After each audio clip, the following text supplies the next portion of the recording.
Good afternoon. Welcome to our committee day of the May 2022 meetings. Before Stacy gets started, I just want to make an announcement to tell everyone there are several people on the phone in attendance of our board, and so I'm sure we'll hear from them from time to time. Stacy? Great. Good afternoon, everyone. The Administrative Committee is going to kick off with a communications update from Mr. Scott Higley, Director of Strategic Communications. Scott? He's always so phenomenal. Good afternoon. Thank you, Ms. Key. I appreciate that. Madam Chair, members of the board, it is always a real pleasure to come before this body and share the good work of the Office of Communications here with GDOT. And that's my goal to do here today. I get the opportunity, the pleasure to be able to address this board once or twice a year. And then every May, I get to share a comprehensive update. That's what I'm here to do today. But before I do that, I always like to share, introduce or reintroduce to you the members of the Office of Communications. We're about 21 or 22 staff members strong at any given point in time. Very much like our colleagues in other offices and divisions within GDOT, we have faced our share of turnover this year. We've turned over about 45% of our positions over the past 18 months to 2 years. And I always try to look at the upside in a situation like this. And if there is an upside, it's that the world of communications is constantly evolving. And so by having opportunities to bring in new folks from time to time, it lets us bring in people with skills and talents that are really focused on the needs that we have today, not yesterday. And so as the world of communications evolves, I am happy to report to you that we're able to do that. We have a constantly evolving staff of really talented and dedicated folks that are doing tremendous jobs on behalf of the department. So we'll talk about a few of those examples today. So what is it that we do? We do a number of things, and I like to think of these as kind of our 7 guiding principles. We advocate for change on behalf of the department, and for Georgia, that can be changed in terms of transportation improvements, but also safe driving behaviors, and we'll get into that. We innovate and collaborate with our colleagues for the betterment of the department. We try to anticipate the bad things and get ahead of those so we're prepared. We stop and celebrate the wins every so often. And this department has a number of wins that we can celebrate from time to time and that we can share with the public. We try to educate the public about what we do and, again, about safe behaviors out there on the roadways.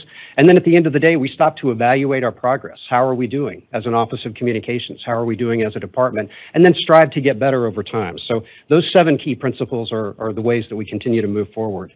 Now, people look at communications, I think, sometimes, and they say, oh, you're the ones who send out the press releases. Well, that's very true. We still do that. And traditional media coverage is very important to us, but it's not the only thing. It wasn't that many years ago when that really was one of the very few tools we had at our disposal, but there are so many now, and we'll take a look at some of those today. But everything that we do and all the tools that we use in our toolkit are really to protect and enhance the GDOT brand. And part of the reason that we do that, you'll hear me talk about brand a lot, it's really very important, but by sharing all of this good quality information that our customers and our constituents find useful, we do it in an effort to be as open and transparent as we can be. And that's the face of the department that we want to be. We also provide strategic advice and counsel to our colleagues when it's called for. We position the department in the eyes of the public. We want to be seen as a modern, forward-thinking agency in service to the people of Georgia because that's what we are. We always work to exceed expectations. We try very hard to do that. And above all else, we always try to be thoughtful and strategic in everything that we do and strategic in everything we write and propose. There's a reason why the word strategic appears in the name of my office. So let's take a look at how we do all of this. We really focus on being good stewards of the GDOT brand. And as I say, you'll hear me talk about the GDOT brand a lot. And as I've shared with you before, a brand can be a very hard thing to define. It's not a logo. It's not any one single thing. But it's really how the people we serve feel about us. What is the perception they have in their minds about us? Now, we can put all the building blocks in place for a good GDOT brand, but they get to make the decision as to what that is. So how we look is a big part of that branding, and consistency and adherence to brand standards in all of our materials. It's very important. You know, these are the hallmarks of a professional looking organization, but it's not just how we look. It's also how we sound, how we go about doing what we do. This applies to any kind of an organization, whether it's public or private. We always want to be seen as highly professional and trustworthy because that is what we are. And the look of our materials is a big part of that. And these are subtle cues, design cues, but they're also very important. They make us seem sturdy, but they also make us seem friendly and approachable. Those are very important goals to strive for. And then brands within the brand. Over the course of the past year or so, you've seen different presentations regarding some of the work that my office has done and collaborated with other offices and divisions on, including some of the brand looks that you see here. And you'll note that there is an adherence to brand standards here as well, not just to the GDOT brand, but in some cases we also create brand standards specifically for a project like the Let's Ride Rural Transit marketing package that my office worked with the intermodal division on recently. Also very important that these brand extensions carry the GDOT brand forward, even when GDOT is not tagged in those brands. All part of the look of a professional organization. Publications is a big way that we tell our story, and you all are very familiar with some of those publications. The Milepost Magazine, published quarterly, both in print, but also online. Increasingly, our readership is online, which we're very encouraged by. The Annual Accountability and Investment Report that we work with the Office of Performance Management and Research and every other office and division within GDOT to produce once a year at the end of the fiscal year. And then various other publications. The STIP, the very important product that we put out last year working with the Office of Planning, Division of Planning. Brochures and handouts, even board member newsletters. Ms. Key, it's our pleasure to work with you on your regular e-newsletter, and Ms. Lemon, we do one for you too. Ms. Purcell, we produce your annual report for your legislative community, and always happy to do that, and always available to do that for board members. So those are just a few of the things. Traditional media, as I mentioned, is still very, very important to us. That would be broadcast media like TV news, radio news, also newspapers, print and online.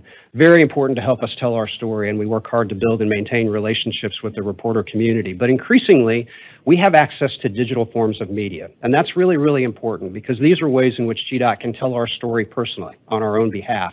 And part of the reason why this world is so important to us, the world of social media, is very simply because that's where people are these days. There are some 300 million social network users in the U.S. today. So clearly it's an audience that we can't afford to ignore or dismiss in any way. I like this picture on the right here. I hope they're not looking at something on their phones that we put out. But yeah, people's faces are in their devices, and this is where we need to be with good quality, reliable information. We want to be seen as a source of credible news coming from GDOT, and these are some of the channels that we use to do that. This is a chart that shows our growth in social media over time in terms of fans and followers. And part of the reason that's important is not just quantity, not just people reach, not just eyeballs, but every time we reach a new social media user, that user has the opportunity to share our information, which helps us grow our network. Well, why is that important? It's important because we need that audience when we need that audience. So in times of crisis, when there's a weather event coming or we have an infrastructure issue, we need to share information. We typically do that over social media in addition to sharing the information with traditional media. And you can see that growth over time proves that people are finding this information useful and valuable in their daily lives. So we'll continue to use social media because those audiences just continue to grow over time. Very important for us. And I want to share a specific instance in social media recently. This particular incident took place on a relatively new social media channel called TikTok. And if you're familiar with TikTok, you probably know it as a social media network where people share some goofy dances, you know, they have a good time, there's a lot of humor, and 10-second videos basically is what it comes down to. GDOT isn't using it for goofy dances, I can assure you of that. But we are using it as another forum in which to share valuable information. Now, what you see here is an instance where a prominent TikTok user posted an issue with a concern that she had over what she viewed as a confusing exit at the exit sign at the Transform 285-400 project here in Metro Atlanta. And that TikTok got a lot of views online. And so we saw this information. We typically monitor these channels. It came to our attention. And we did two things. And I have to give a member of my staff here, Kyle Collins, credit for this. Really took the lead on this initiative. Took the information obtained in that post back to the project team and the contractor, suggested a review for changes. Changes were made to the signage, and then we created a TikTok and posted it in the same forum that the original user posted hers, and in response to that one, and to share with the rest of the public that that we viewed this as important information and we made a change as a result of seeing it. So I'm really proud of this effort in part because we responded to the user in real time on the forum in which she originally posted that issue. Not only she saw it, but hundreds and hundreds of other people saw it too. I wanted to share that TikTok with you.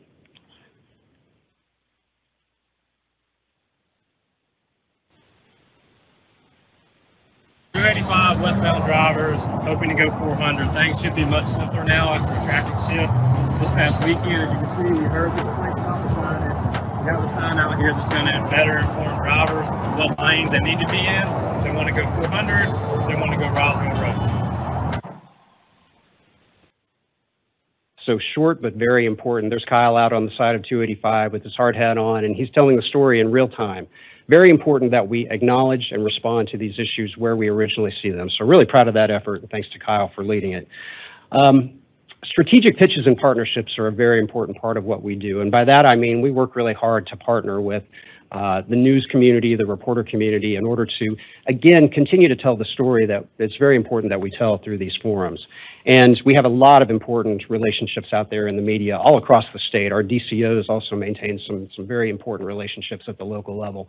But there's one here I wanted to point out in particular, and the background story is this. After a really high-profile death of, you may remember this, down in Florida about 6 weeks ago, of a member of the Pittsburgh Steelers football team was killed while on foot on an interstate down in Florida at training camp. And this got a lot of media coverage. And so Natalie Dale on our team got curious. She reached out to Dave Adams over at our TMC, who maintains our data, fatality data, and got some really alarming information in terms of the numbers of fatalities on Georgia interstates of people who were on foot. And so she was alarmed enough that she reached out to reporter Jerry Carnes with WXIA-TV here in Atlanta, talked with him about it, and they agreed that this was an important story that needed to be shared with the public. So I wanted to share this example with you as well. There has been a dramatic rise in the number of people killed while walking or standing along Georgia interstates. The most recent death was on Interstate 285 in Sandy Springs. The Georgia Department of Transportation, is really sounding the alarm about this. They reached out to Jerry Carnes. Jerry, you've got the details here. This is concerning to everybody involved. Oh, it absolutely is. If you've ever been in a wreck, your natural instinct is to get out of the vehicle and check the damage. GDOT is pleading with commuters to resist that instinct if you're on one of Georgia's busy interstates. Their warning comes after nearly 1,500 deaths in 5 years. Standing outside of their cars in an emergency lane of the downtown connector, stranded motorists are protected by the flashing lights and large yellow truck of a Hero unit. Whenever they put out traffic cones behind their truck, it's plain and simple. Hero Jason Josie has seen motorists with no protection leave their cars after a wreck. People will have accidents in the center lane of the interstate. They'll then get out of the vehicle and start surveying their accident, all the while the rest of the traffic is flying or rolling by them. Among the interstate deaths in Georgia this year, a 44-year-old man who was hit by a truck on I-75. Marietta police say he was on foot trying to cross the interstate. Sandy Springs police are still investigating the death of a person struck while walking along I-285 earlier this month. The second you leave the protection of your vehicle, you dramatically increase your chance of extreme injury or death. In 2019, 200 people were killed while on foot along Georgia interstates. That number has increased to 350 deaths last year. GDOT's Natalie Dale says even the emergency lane isn't a safe place for someone outside of their car. You are going to lose if you do not have the protection of a vehicle. If it is just your body being hit by a vehicle at the high speeds that cars go on our interstates. Jason Josie does his best to protect stranded motorists. They'll see the flashing lights, but people have places to go. Too often, he's seen the kind of behavior that leads to tragedy. The direction from GDOT is whether it's a flat tire or a wreck, make your way to an emergency lane and stay in your car. Depending on the situation, dial 511 for a Hero or 911 for law enforcement. They will help protect you while you resolve whatever issue you've got. Stress, stay in the car. So thanks to Jerry Carnes, who's been a longtime friend to the department, and special thanks to Natalie, of course, who we refer to Natalie as our spokesperson. She's every bit the strategist with regard to how we approach these types of relationships. So grateful to both of them for that. Obviously an important story that needed to be told and needs to continue to be told.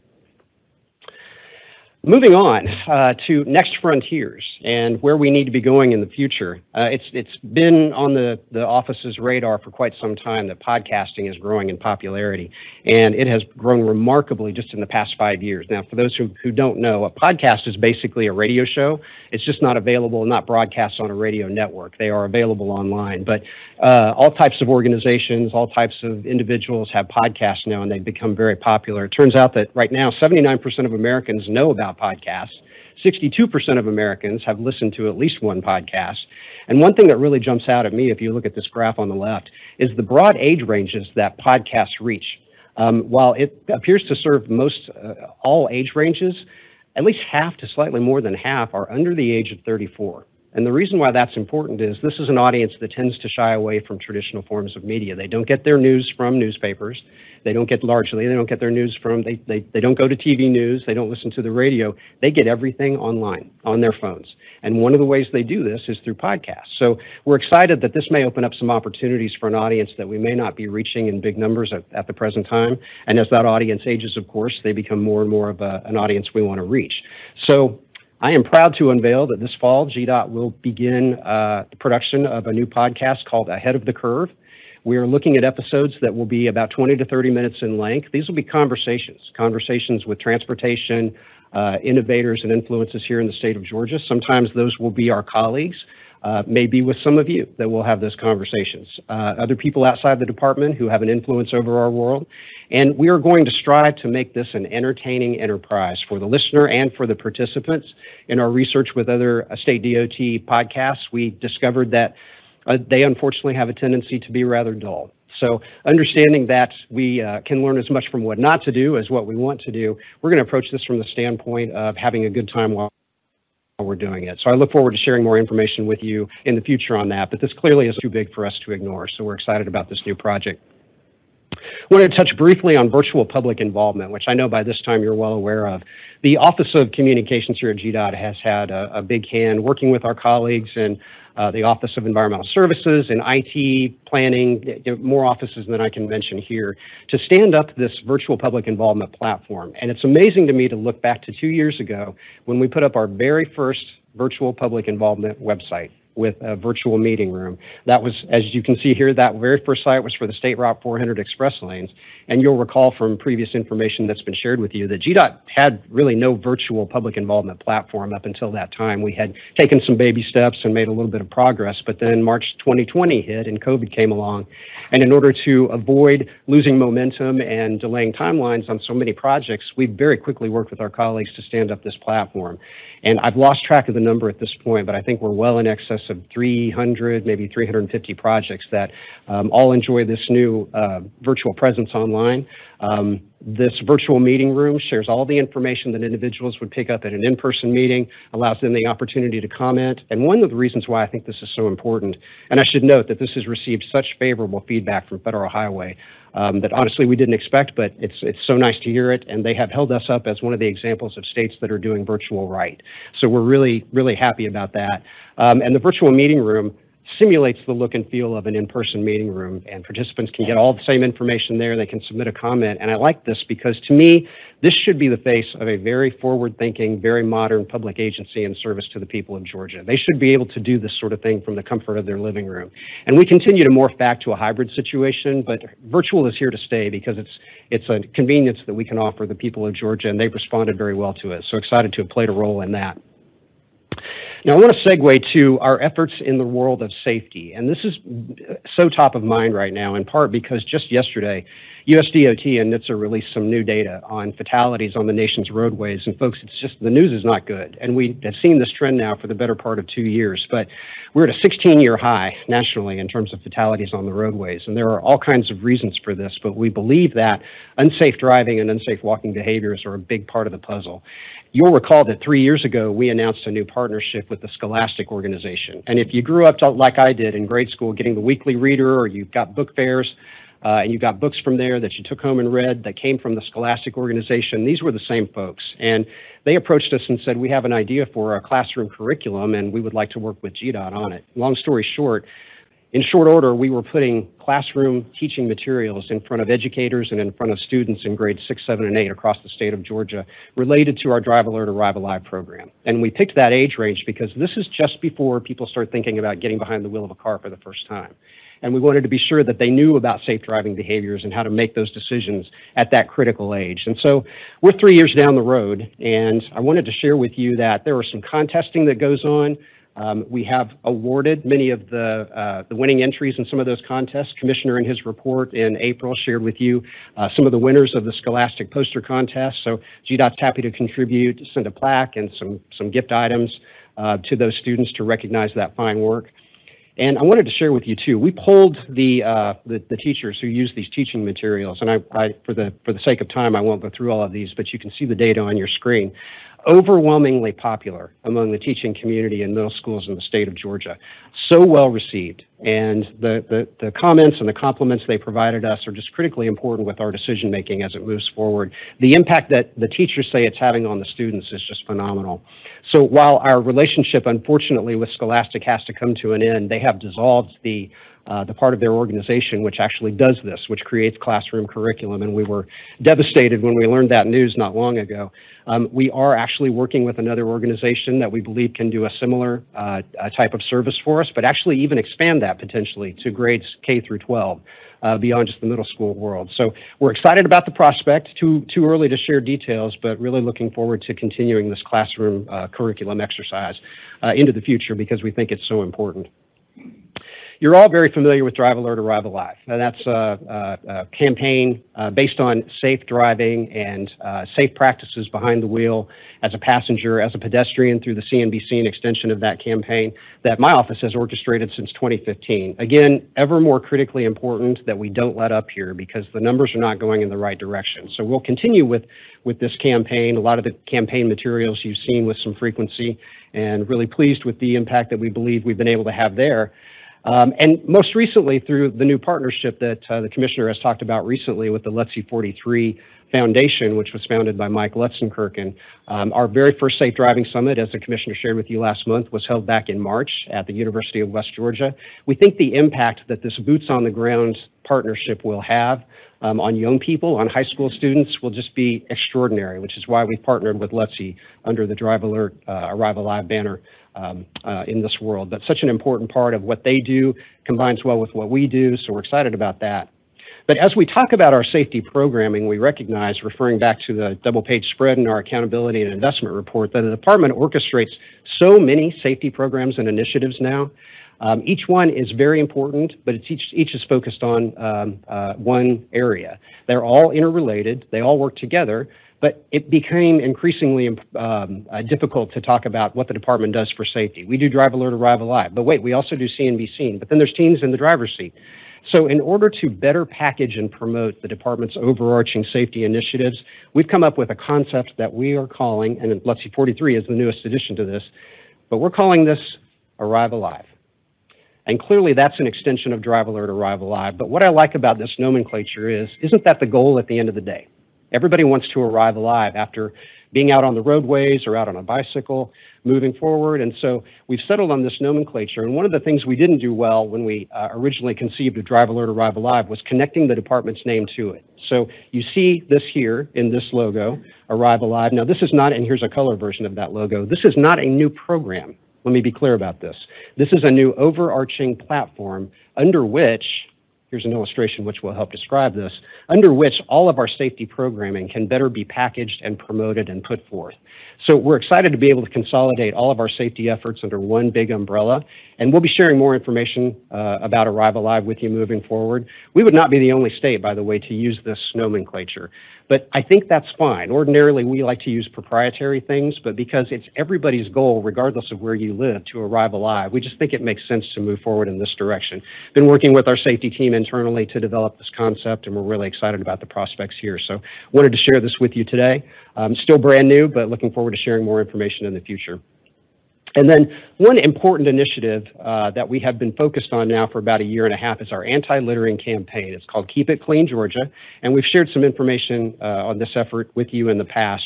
You know, one of the things that made this a really impactful effort, we believe, is the fact that we didn't launch it just as the Georgia Department of Transportation. We have built a coalition of folks who are working with us to propagate the messaging around just simply don't litter. It's such an easy decision to make, right? And yet it still happens here in the state of Georgia. So you will recall that when we launched this, we launched with partners like local municipalities, CIDs, some of the counties across the state, and they're sharing our information, and in turn, we're sharing information and promoting their local cleanup efforts. So it's a symbiotic relationship that just works, all in an effort to fight litter in the state of Georgia.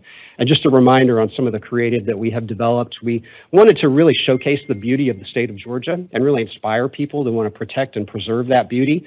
But then we stuck our tongue firmly in our cheek and came up with some cheeky taglines to make it interesting and highly shareable content online. So we have continued to evolve that campaign. Most recently, we came up with some new creative materials and pushed those out around Earth Day 2022.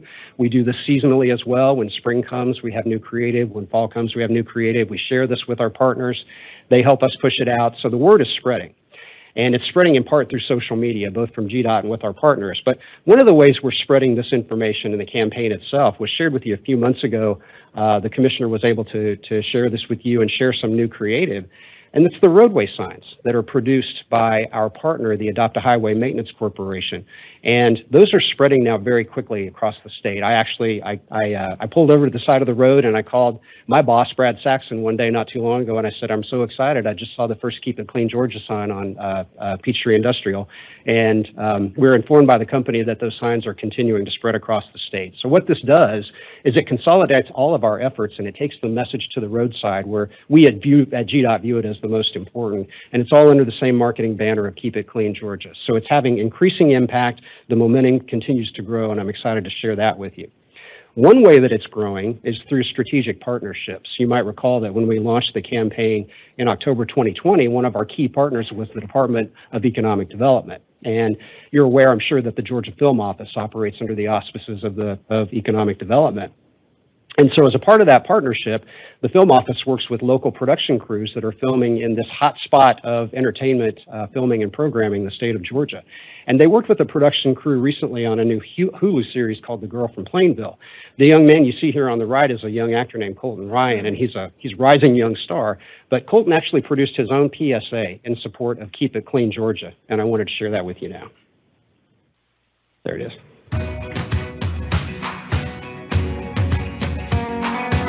Hello, I am Colton Ryan here in lovely and clean Savannah on the set of The Girl from Plainville, being produced for Hulu by UCP. We are doing our bit by cleaning up after ourselves, and we encourage you to do the same. Don't litter, pick up your trash, and recycle. Keep it clean, Georgia, come on. Now, if there's a better call to action than keep it clean, Georgia, come on. I don't know what it is. So we're grateful to Economic Development, the Film Office, and to Colton Ryan for that message, which we've spread out over social media. They have as well, gotten a lot of traction on YouTube and online. So really important to have these valuable partnerships, which help spread the word that was born inside these walls. So very, very proud of that as well.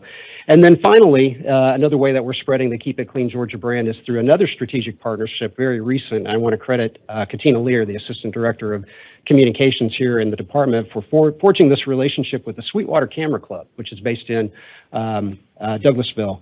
And the reason why this is important is imagery is everything in this campaign. And so by working with this camera club for some original photography, we're actually able to yet again expand this campaign by using the creative work of this camera club, which is with us now in full partnership. Some 60 members across the state who are contributing new images to us so we can continue to evolve this content. And they also are sharing that information as well with their fans and followers. So that's an exciting development as well. So again, this campaign has grown legs since we first launched it, and really excited about the positive momentum behind it.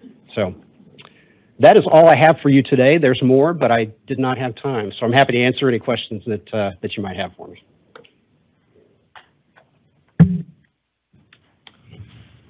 Questions? So again, he always does an outstanding job, so he's laid it all out for us. Thank you, Scott. Thank you, Ms. Key. I appreciate it. Thank you all for your attention. Thank you. No questions? This meeting stands adjourned.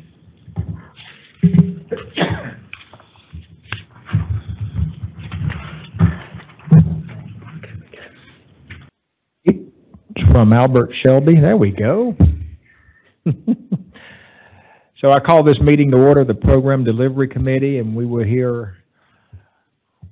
You don't look like Albert. No, sir. You're the new and improved Albert. So if you would, introduce yourself, and we'll go from there. Thank you. Okay. Good afternoon, Madam Chair, Deputy Commissioner, members of the board. My name is Crystal Stovall Dixon, and I am the Assistant State Program Delivery Administrator. I'm responsible for projects in the north half of Georgia, and I'm here to present to you projects and corridors in GDOT Districts 1, 6, and 7.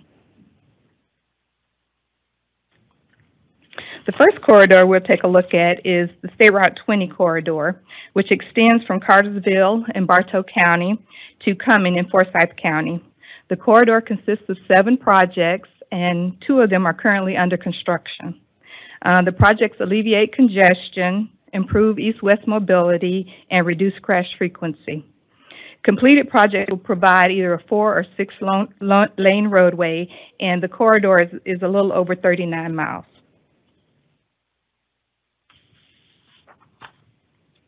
This is a location map that shows you where the projects start in Cartersville and moves through Bartow, Cherokee, and ends up in Forsyth County in Cumming.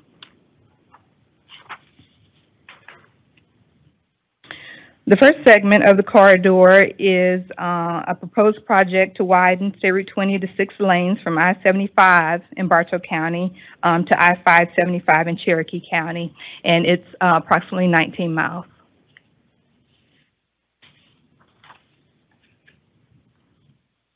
The next section is from east of I-575 to the city of Canton, in the city of Canton to Scott Road, and this is approximately 1 mile. The project was let to construction in March 2020 and has an estimated completion date of January 2023. This next section is from Scott Road to Union Hill Road. It's about 2 miles long, and it let to construction in August of 2020 and has an estimated completion date of November 2024. The next section from Union Hill Road to East Cherokee Drive is about 4 miles long, and currently right-of-way acquisition is underway.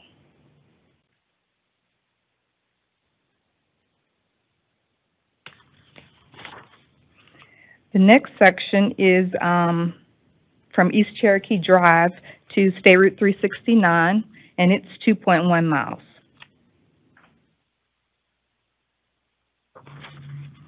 The next section is from State Route 369 in Cherokee to Post Road in Forsyth, and it's a little over 6 miles, and currently right-of-way acquisition is underway. And then finally, our final segment is from Post Road to North Corners Parkway. It's about 5.2 miles, and again, right-of-way acquisition is underway for this portion as well. The next corridor we'll take a look at, I'm sorry, I was behind one. The next corridor we'll take a look at is the State Route 92 corridor that traverses from Douglas County to Cobb County. The segment that we'll be highlighting today consists of 4 projects, all of which are in construction. These projects also alleviate congestion, improve east-west mobility, and reduce crash frequency.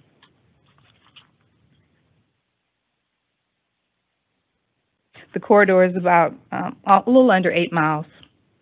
The first project widens State Route 92 to 4 lanes from Old Burnt Hickory Road, I apologize, to Pickett's Mill Place.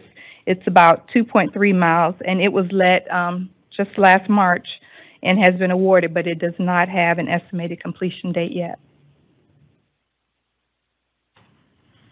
The next segment of 92 widens it to 4 lanes as well, and it goes from Pickett's Mill to State Route 3 for about 2 miles. It also led in March, and it was awarded, but it doesn't have an estimated completion date yet.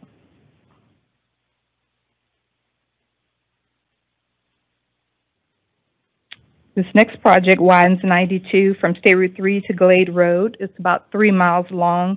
It is under construction and is estimated to be complete in November of 2024.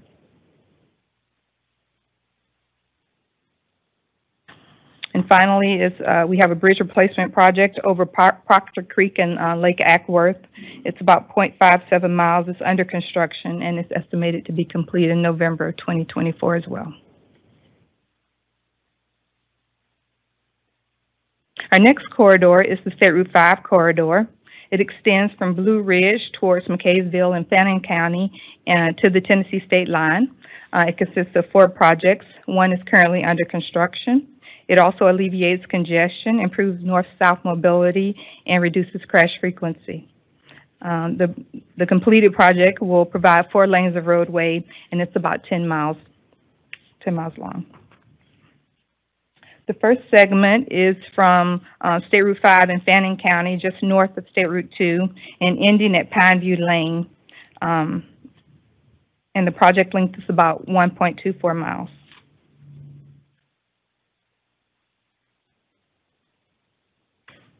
The next section proposes to widen State Route 5, beginning at Pineview Lane and ending at Wash Wilson Road to 4 lanes as well, and that's a little over 5.5 miles.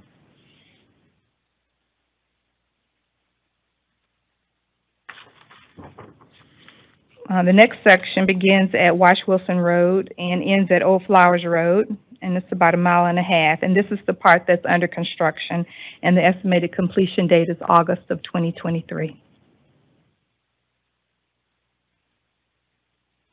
And finally, we have our new location bypass.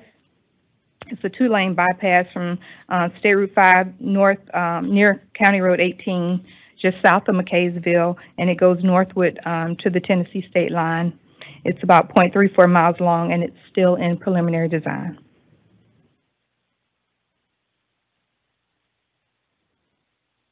The next corridor we'd like to talk about is the Rome-Cartersville Development Corridor. Once completed, it will provide 4 lanes of roadway. It's approximately a little over 5.5 miles, and it's currently estimated at almost $137,000.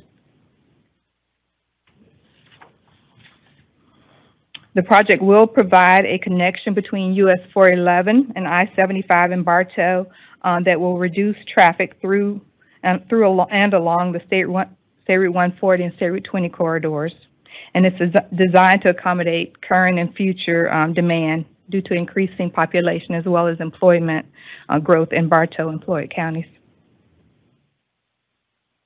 It's about 5.6 miles, and it's currently in the undergoing the environmental process. Some other projects of interest are the State Route 20 and State Route 138 Interchange in Rockdale County. It's about 2 miles long, and right-of-way acquisition is currently underway.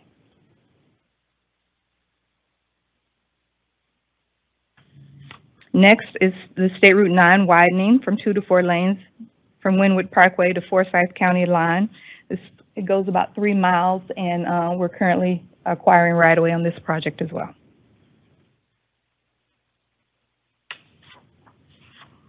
Next is the State Route 15 US 441 project. It's a widening project from 2 to 4 lanes north of the city limits of Clayton all the way to the North Carolina line, and it's about 7.5 miles long, and we are acquiring right-of-way.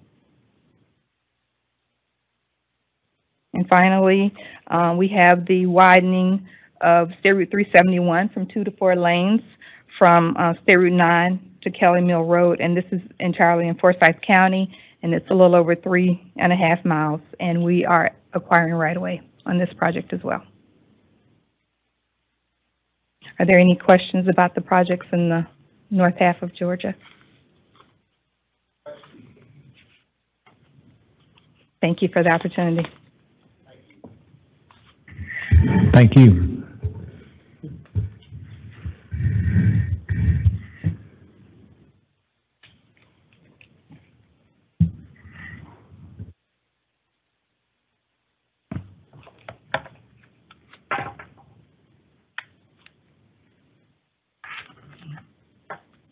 Good afternoon. My name is Chandra Brown. I am the Assistant State Program Delivery Administrator for the southern half of the state for Districts 2, 3, 4, and 5, and the Bridge PMC. And also I want to acknowledge Madam Chair, Deputy Commissioner, and members of the board. And I will be going over various major projects and the 3 major corridors throughout the Districts 2, 3, 4, and 5. First corridor I'll be going over is GRIP Corridor, Governor's Road Improvement Program. This is a system of proposed economic developmental highways in Georgia.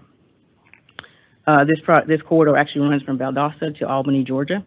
29 miles of the 66 miles are still active projects, so 56% of the corridor has been completed and open to traffic.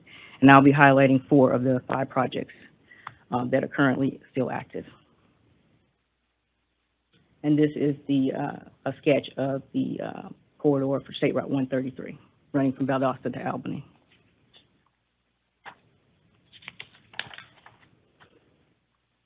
First project is in Colquitt County.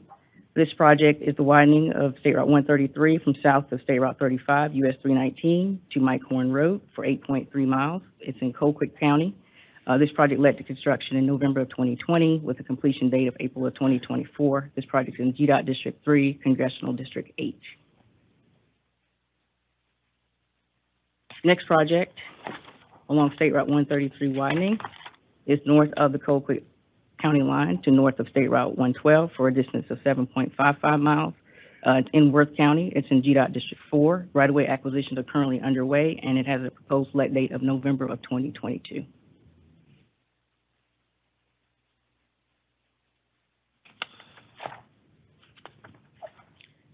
Next project is in Daugherty and Worth counties. This project led to construction in July of 2021. It is the widening from north of State Route 112 to County Line Road for 3.47 miles. It is in GDOT District 4, Congressional Districts 2 and 8.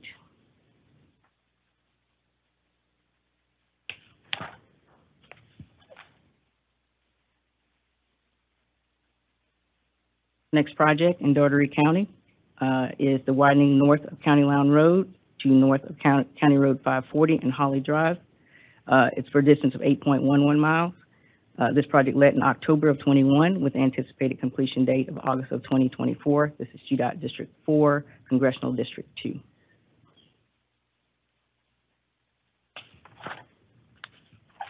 Next GRIP corridor, and also the longest corridor, is US 441. That is for 371 miles in length. We have 50 plus miles of active projects in this corridor. 223 miles of the 371 miles is open to traffic, so 60% of the corridor has actually been completed and open.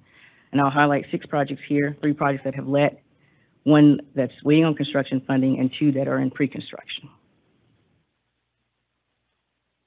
And this is the sketch of US 441.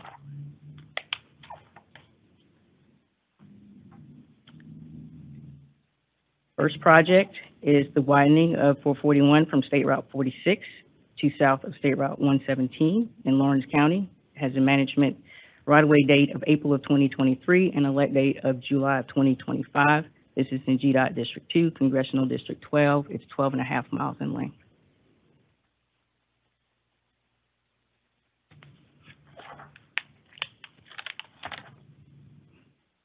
Next project in Lawrence County, actually.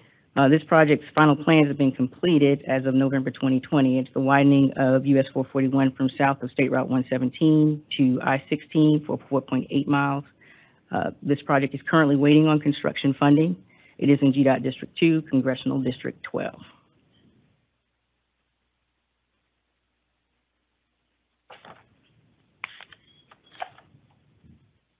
Next US 441 project is the widening from Appalachia River to Austindale Road. It is in Lawrence County.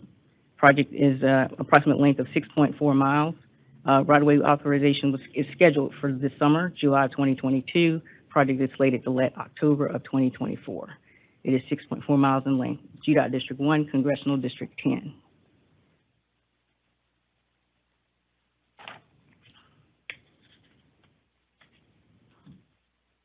Next project in Putnam County is the widening of 441 from Eaton Bypass to the Morgan County line for 9.2 miles. The project let in December of 2021 and has an estimated completion date of August of 2025.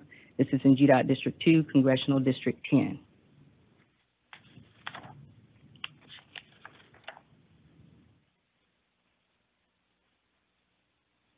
Next US 441 project is in Morgan County.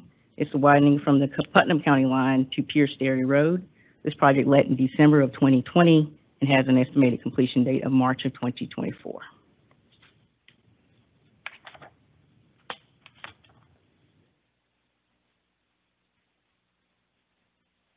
All right, next project in Morgan and Oconee counties. Right-of-way was authorized in June of 2021. This is the widening from the Madison Bypass in Morgan to north of Appalachian River in Oconee County. It is in GDOT Districts 1 and 2 and Congressional District 10, slated to let October of 2024.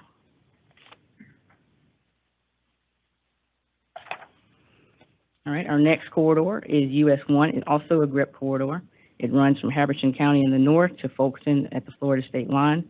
It has about 45 miles of length of active projects. 252 miles of the 331 miles are open to traffic or under construction. So 76% of the corridor has actually either been completed or under construction. And this is a sketch of the corridor itself. First series of projects I'll go over on this corridor in Jefferson County. The next series are in Toombs County. First project is the widening of US 1 from north of Nimrod Road to Lewisville Bypass, including 4 bridges. This project let in May of 2021, anticipated completion date of August 2024 for 5.91 miles. It's in GDOT District 2, Congressional District 10.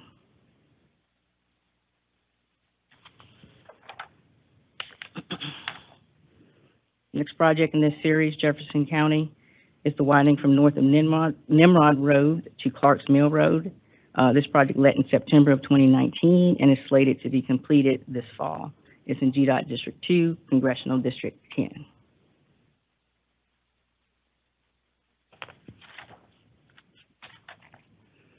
Next Jefferson County project is the widening from Lewisville Bypass to Mennonite Church Road. It let in April of 2021 with that slated anticipated completion date of August of 2024. This is in GDOT District 2, Congressional District 10. It's for 5.8 miles.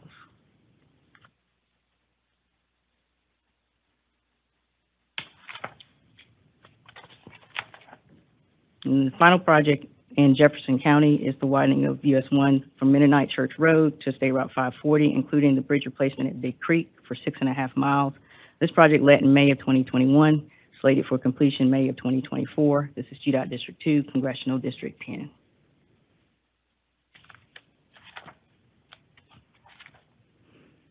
Next series of projects still along US 1, but they're in Toombs County. This is widening from south of George Hill Road to State Route 29. This project let in October of 2020 with anticipated completion date at the end of this year. This is GDOT District 5, Congressional District 12. It's for 3.6 miles.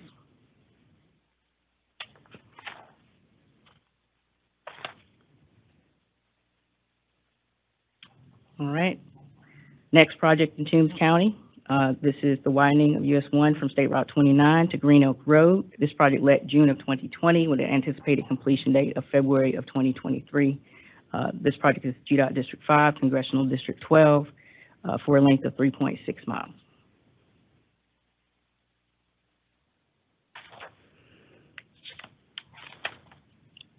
Next project is actually still actively in pre-construction. This is the widening along the US 1 from Green Oak Road to Resmondo Road, but we are in the process of actually splitting this project into 2 phases. So we are planning to let the first phase in spring of 2023. So it would go from Green Oak Road to McDilda Road. Second phase would be McDilda Road to Resmondo Road. Right-of-way was authorized for the entire section December of 2017, and as I stated earlier, we're trying to move in the first phase to March of 2023. This is GDOT District 5, Congressional District 12. This is 7.7 miles total length.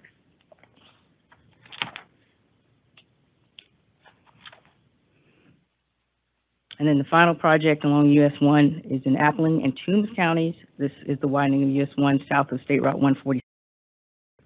So the next few projects are individual major projects.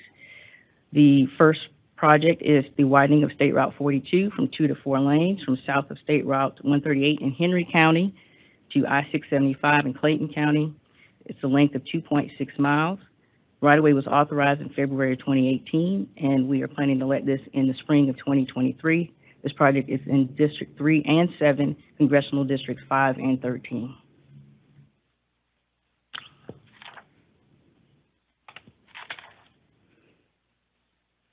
Next project, Brampton Road, is the Brampton Road connector, actually. This project just let in January of 2022 is to connect Brampton Road, Georgia Ports Authority Gate 2 and Foundation Drive to State Route 25, 21, and US 80.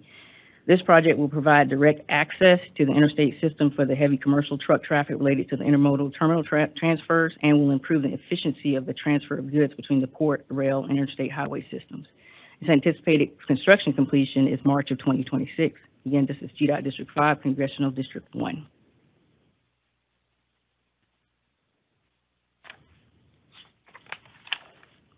Next highlighted project is a new location roadway in Chatham and Effingham counties.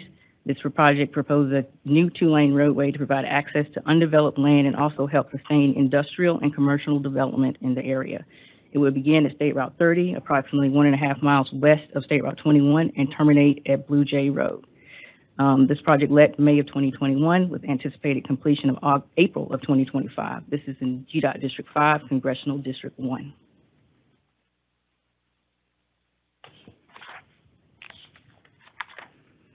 Next project is the first segment of a three projects that make up the Lagrange Bypass. This is the project from widening from, or a new location roadway from Youngs Mill Road to State Route 1 US 27. Its sister projects are actually widening projects, and they will extend from this particular project all the way down to State Route 109, thereby providing direct access to I-85. This first project here is slated to let in April of 2025 with right-of-way authorization in December of 2023. All three segments make up a length of about 6 miles.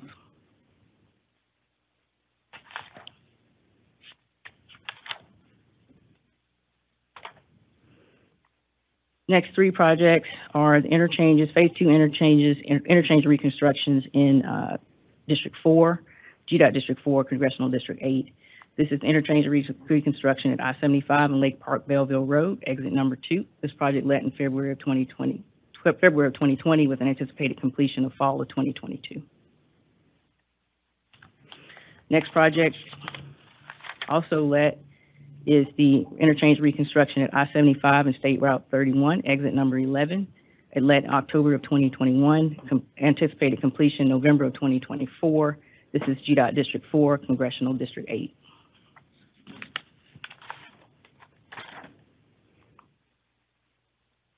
This next interchange reconstruction is still in its pre-construction phase. It's slated to reconstruct the interchange at I-75 and State Route 133. This is exit 18. Has a management right-of-way date of January of 2024, management let date of June of 2025. Again, just GDOT District 4, Congressional District 8. Next project I'm highlighting is State Route 44 widening from Old Phoenix Road in Putnam County to East Greensboro Bypass in Greene County, just past I-20. This project's right-of-way was authorized in April 2016. Acquisitions are currently underway.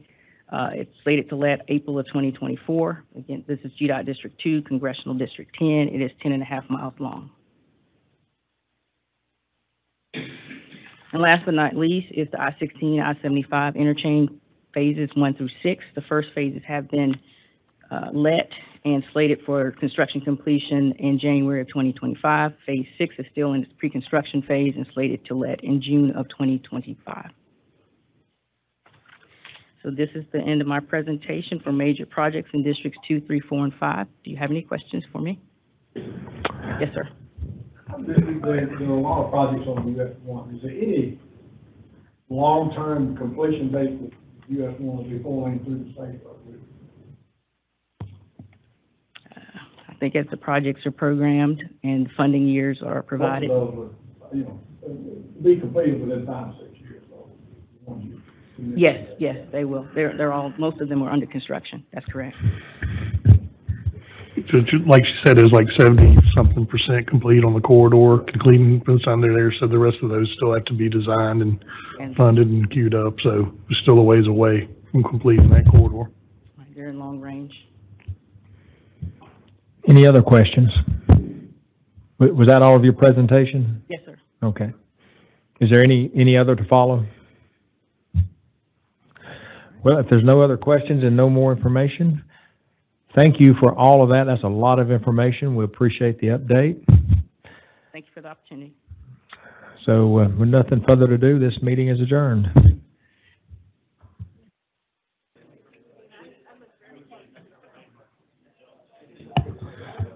Okay, everybody, party's over. If you think that was fun, wait for the P3 committee meeting. Okay, so let's call the P3 committee meeting to order. And last month we talked about the I-285, I-20 East Interchange project, approving that one. And today, Meg, we'll talk about the project agreement. Yes. So, good afternoon, everyone. I appreciate the opportunity to come before you today and talk a little bit about the East Interchange project and our next steps. And we'll talk about the timeline and your role and what you're doing today, and then, of course, what's coming up next. So, last month, I came to you and I brought to you the best value proposer that you all approved for award, and that was the East Interchange Builders, a team comprised of Archer Western, Snell, and ICE. And that's for the East Interchange at I-285 and I-20, a design build finance P3 project. So since then, we've been working on the project agreement, which is the contract, to get that ready for commercial close and execution. And today, we're going to go over key features of that agreement because by law, the board approves the final form of that agreement. So because this is a P3 project, it's important to remember that it's a design build, but it's a design build finance. So it's a P3 project. And there are things that the proposer can bring to the table that need to be negotiated in the final form of the agreement. And that's why you guys have a role in approving that final form. So this is a timeline of the project. It shows where we are today.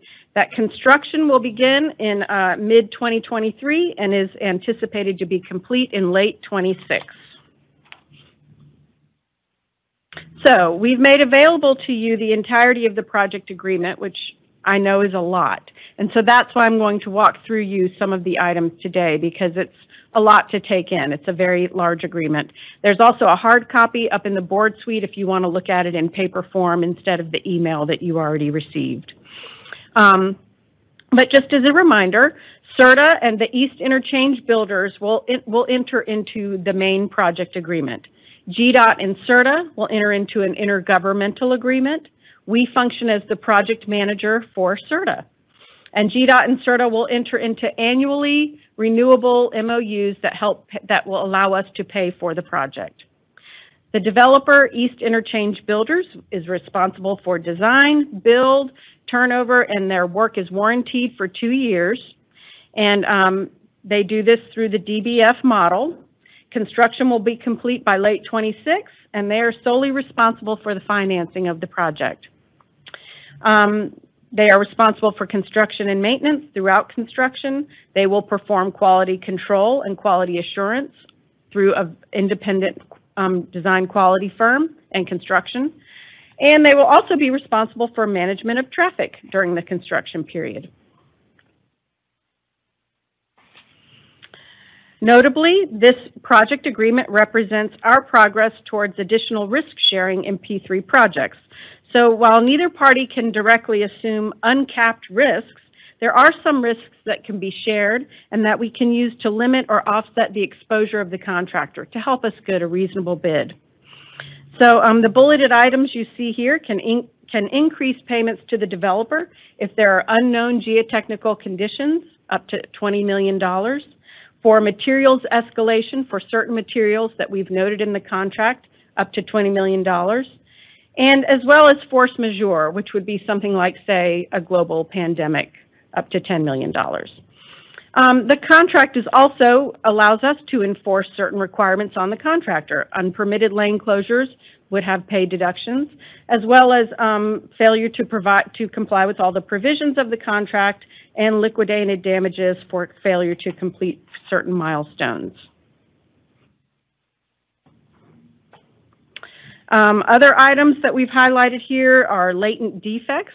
The state largely bears the risk for what's already out there in the roadway. We're not going to hold the contractor responsible for things that were built 30 years ago that we discover as they go through construction, as well as hazardous material spills. If someone's traveling through the project and there's a major hazardous material spill, we would be responsible for that anyway, so we are as well during this project. We've also established a dispute review board, which can be used so that both parties can go before this board and have independent reviewers of disputes or claims during the project construction, and allows us to have this non-binding dispute discussion before going through with any other legal maneuvers. So the next step is that today I'm asking for the P3 committee to approve and recommend to the full board approval of the final contract form for the East Interchange Builders Interchange Improvement Project. And then we'll ask for the board's approval tomorrow. And I'm happy to answer any questions.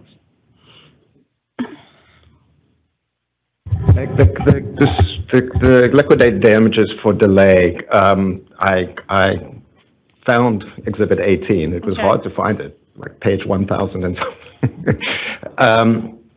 Just out of curiosity, the numbers, the actual damages as a percentage of the contract, do those correlate to precedent? Is that generally how you come up with numbers like that? Yes, I mean, in terms of a project that size and what is generally accepted in this type of agreement, yes, it's precedent. Mm-hmm. And it relates to, you can have interim milestones, but liquidated damages for the final completion, it would relate to, how much of the project is left and how many days they're going to be extended beyond the final completion. So, any questions for Meg? No. So we're ready for a motion then? Okay, so I'll take a motion as stated on the screen. So moved. Second? All in favor? Go, sir. Stacy or Emily has to. All right. Okay, we're good? We're good. All in favor? Aye. Okay, the motion passes. Thank you, Matt. It's the P3 committee meeting.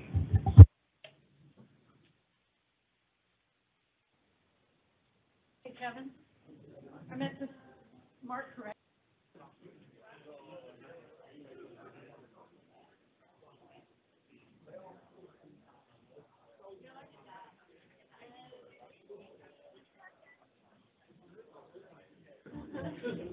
Are we, and it needs to start right now, doesn't it? Pretty good. Okay. I'm so sorry. Okay, at this time, we'll call the committee of the whole to order, please. Mr. Boswell, if you'll sit down. I'm joking. I'm late. I apologize. But we've got something exciting. We have Mr. Tyler Peak here today. He is our District 3 engineer. So can you just tell us the state of District 3, please? Yes, ma'am. I sure will. Good afternoon, Madam Chair, members of the board, Deputy Commissioner. It's great to be with you today to give you a District 3 update. My favorite district. Just want to talk a little bit about things that have been going on the last 12 months or so, and just some good stuff that's going on in District 3. A little bit of perspective, this is District 3, 31 counties in west central Georgia. A few things that we like to highlight that are part of our district. We have Okmulgee National Park in Macon-Bibb, Callaway Gardens in Pine Mountain. We're home of the only U.S. president from the state of Georgia, Mr. Jimmy Carter, living in Plains in Sumter County. Also in Sumter County is Andersonville National Cemetery. Our second presidential connection is FDR's Little White House in Warm Springs. Also have Atlanta Motor Speedway in Hampton in Henry County. The Georgia National Fairgrounds is in Perry in Houston County. And also in Houston County is one of two military installations. The first here is Robins Air Force Base. Our other military installation, as many of you know, is Fort Benning in the Columbus area. Also, we are currently home to the only auto manufacturer in the state of Georgia, Kia Georgia in West Point. And then also along that, in that same area along I-85, we have a partnership with the Ray C. Anderson Foundation. A lot of great work going on there. Also, District 3, we have 4 MPOs that are represented in some form in our district. Columbus, Macon, and Warner Robins are entirely within District 3. And then we also have the southern portion of the Atlanta MPO, Metropolitan Planning Organization. So a lot of activity that goes on with those groups. This is how we're broken up in terms of GDOT oversight. We have 5 area offices representing our district. We have a population of a little over 1.5 million, as with the rest of the state, that's continued to increase the last several years. As I mentioned, there's 31 counties. We're comprised of a pretty good mixture of rural and suburban, with most of our growth occurring around the interstates and in the South Metro area. We also got some small urban centers in Columbus and Macon. We have 5 board members that represent portions of our district. Mr. McIntyre, Mr. Floyd, Mr. Golden, Mr. Boswell, and Ms. Lemon all have portions of District 3 that they represent. We're towards the top in terms of maintenance of interstate and non-interstate lane miles, and we have the most CHAMP route coverage of any district. We have 9 total routes that are patrolled by CHAMP that covers 5 separate interstates: I-75, 475, 16, I-85, and I-185. And currently, our employee headcount is at 422. This is about an 80% staffing rate. So we've seen it. We have had about a 20% vacancy rate the last 18 to 24 months. This past year, we were fortunate to be able to bring on 95 new employees. 61 of those were temporary maintenance workers that we were able to bring on as permanent. So that's always a great thing to be able to do. Our goal is both to recruit new talent as well as retain the folks that we have so they can continue their careers with the department. I want to talk a little bit about what's been going on in District 3 this year and kind of break it down by office. In the construction arena, the first project that you might have heard about is a small project going on in Macon Bibb. Thankfully, Chandri did not steal all of my thunder a while ago when she mentioned some of the phasing on this project, but it's a multi-phased project, 6 total phases for this project. Just a marvel of engineering. If you drive through it, it's just very impressive at all the infrastructure work that's going on. To give a little perspective, there are 39 separate bridges that are part of this project in all of its phases. So not just bridge spans, but separate bridge structures. So when I hear that, I still scratch my head to try to think through the reality of that. But it's true, 39 separate bridges. So a lot of great work going on there. 5 of those phases currently under construction. This past year, we were able to open the I-16 westbound ramp merge to I-75 in its brand new configuration, which provided some great operations and capacity. We also opened the new ramp from I-75 southbound to get onto 16. So if you remember, for decades, we would exit to the left, and now we exit to the right, and we'll continue to do so. I think folks have gotten acclimated to that. The first exit on 16 is currently partially closed under reconstruction. That'll be open later this year in its new capacity. The next exit down, 2nd Street, is also under reconstruction. And then most recently, at exit 2, the Otis Redding Bridge that carries MLK Boulevard over the Mulkey was reopened in its new configuration. So the widened bridge, we were able to open that up to full capacity. So it's providing a lot of great access for folks to get to downtown, both for pedestrians and motorists. A couple of other pictures of the project. This is from the interchange looking towards Savannah. And then this is looking down I-75 towards the south. So again, just a very comprehensive project, a lot of great work going on. In addition to that, we had 41 projects that were let to construction this year, representing a $140 million investment. One of the projects I want to highlight that we're excited about is the first exit on I-85 as you enter from the state of Alabama, reconstructing that interchange. Once it's completed, this will consist of a roundabout at each ramp terminal, a roundabout at a nearby intersection, and then bridge replacements over a creek near the interchange. This is in Kia's front yard. I mentioned Kia was part of our district a while ago, so there's been a lot of coordination with logistics and staging construction with Kia and their suppliers, and regular communication on project updates. In addition to that, we also completed over 200 centerline miles of resurfacing, both concrete and asphalt. The picture on the left there is a slab replacement project that was completed in Henry and Clayton County this year. Ms. Lemon and I were both glad to see this project come to fruition. A lot of extensive reconstruction, in particular under the 675 curve. And then a picture on the right there is asphalt resurfacing and make and bib.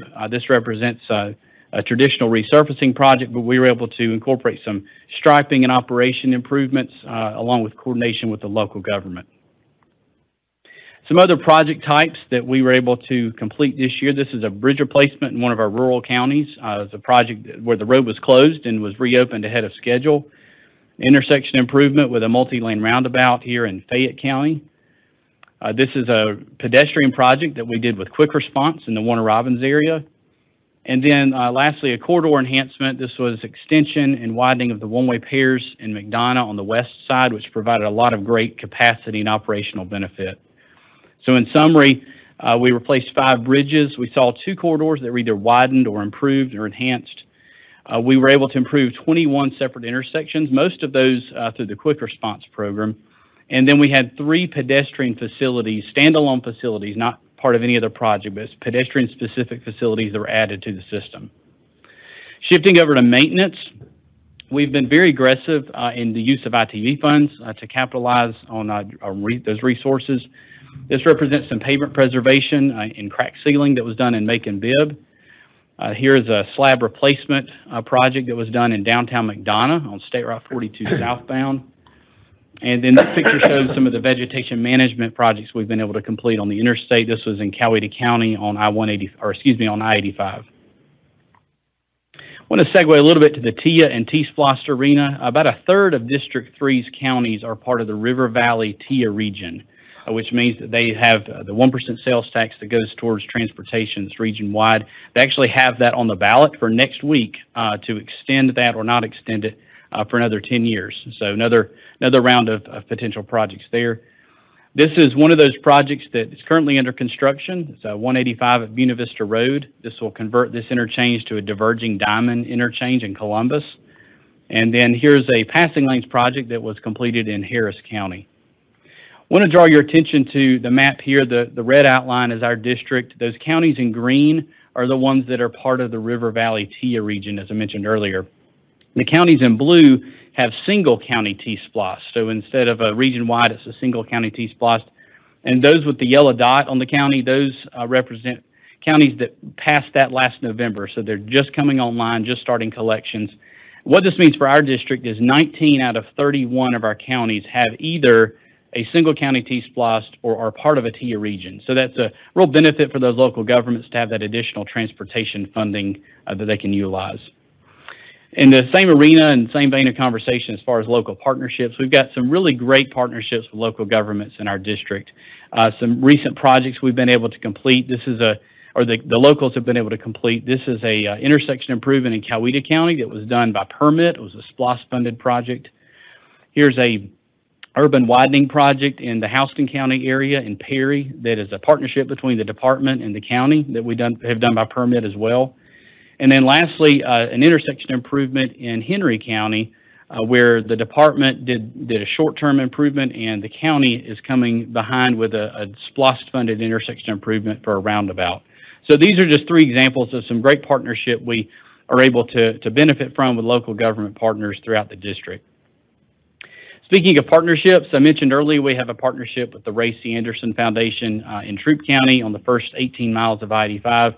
We've recently been able to extend that to include partnership with Panasonic in Kia, Georgia, for the deployment of connected vehicle technology along this corridor. So a couple of weeks ago, I had the opportunity to be part of a demonstration with stakeholders to drive that route and see how the connected vehicle technology works, to get messaging about work zones and adverse weather, and just to see how that type of technology can work on an interstate corridor like I-85. So it's pretty good day, pretty fascinating experience for those folks that were a part of that.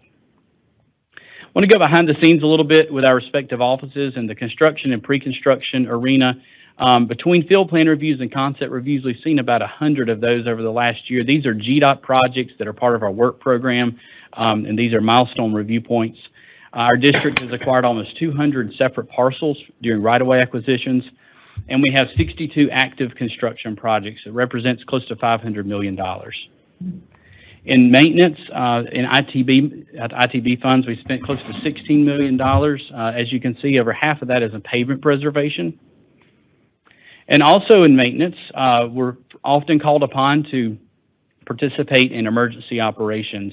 Last spring, if you recall, there was a historic tornado that impacted the downtown Noonan area, which is part of our district. Our crews were mobilized for about 40 days. Also got some assistance from other districts during that event. Over 5,000 loads of debris hauled off during that event. That just represents the magnitude of that storm. And then close to 200 employees involved. This past spring, we also were deployed again in a response to a tornado in Macon-Bibb. Had crews mobilized for about 3 days in the North Macon area. And then this past January, we were also involved in winter weather operations over the MLK weekend, as was the rest of the state, so we participated in that event as well. In the local grants arena, we spent about $2.5 million in quick response, a picture of one of those here represented in the bottom left, and then we have extended about $24 million in LMIG funding to local governments this year. And behind the scenes for operations, processed over 1,100 utility permits, 79 access or driveway permits, processed 4,700 traffic interruption reports. This is anytime there's any type of work in the right-of-way. Utility company, maintenance worker, contractor, film maker, all of that qualifies as a traffic interruption. And then close to 600 traffic signals maintained by District 3 staff. So what's next for FY23? We have ITBs that we're going to continue to be aggressive with, some strategic pavement preservation, as well as landscaping for our Welcome Center in West Point. We have one of our major projects that we're excited about opening to traffic this year is the first Diverging Diamond Interchange for our district. Ms. Loon and I are very excited to see this come to fruition. It'll be in Henry County, I-75 at exit 218, which is State Route 2081. So the picture there of that under construction. So a lot of great work there. Really excited to see how that will improve the operations in the area. And then some other major projects that we have letting this year, some widenings, a new location, as well as intersection and interchange work. Want to just wrap up by just talking about our employees. This is really our greatest asset. These are the men and women of District 3 that have just continued to do a fantastic job. They've endured the last 2 years of pandemic conditions and the changing environment with that, and many of those folks not able to telework because of their job type. So they've done an outstanding job of really continued to just show the state of Georgia our commitment to transportation. So really thankful to be part of the District 3 team and lead this fine group of folks. So I just want to thank you for your time and allow me to share this with you today, and be glad to take any questions that you have. Are there any questions? That was an excellent report. I can see why that's your favorite district. So you've got a lot going on there, a lot more than I really realized in that part of the state. But and you're lucky to have 5 board members. Yes, ma'am. So, and I'm sure they all have you on speed dial. So, but that was a very good report. So thank you so much. Thank you. Are there any questions or comments? And if not, we are adjourned.